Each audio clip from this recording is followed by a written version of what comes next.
এই যে বাপুরা, তোমাকে দেখে আজকে আমার খুব একটা খায়েশ হচ্ছে, যদি আবার ছাত্র জীবনে ফিরে যেতে পারতাম তাহলে মনের একটা ইচ্ছা পূরণ করতাম। আমার একটা স্যার ছিল, অঙ্কের স্যার। খুব মারত, উফ, এখনো মনে হলে পিটি ব্যথা করে, পাঁচা ছাল তুলে দিত। আমি ওই অঙ্কের স্যারের পদত্যাগ করায় ছাড়তাম। ওই স্যারের স্কুলেতে বের করে দিতাম ঘাট ধরে। আর একটা ইংরেজি স্যার ছিল, সেই স্যারেরও বের করতাম। খুব মারতো স্যারও, পড়া না পারলেই কান ধরে দাঁড় করে রাখতো। এই স্যারেরও আমি পদত্যাগ করায় ছাড়তাম।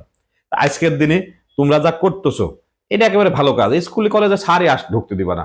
তোমরা সব স্যারের বের করে দাও, তোমার পক্ষে কিনা, তোমার বিপক্ষে কিনা, কোন স্যার তোমার মাইরেছে, কোন স্যার তোমার অপমান করেছে, এগুলো মনে রাখবা। আর একটা একটা করে বের করে দিবা।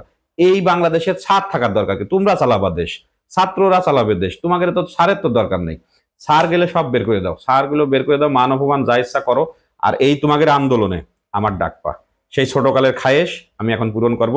চাচা কিন্তু তোমাদের সাথে হাজির হয়ে যাবে, যে কোনো মানে এই এই ধরনের আন্দোলনের সাথে আমি আছি। তোমরা ডাকপা, তোমরা মারতে থাকো, মারতে থাকো। স্যারটার এক কলেতে মারো, কোনো টেনশন করবে না।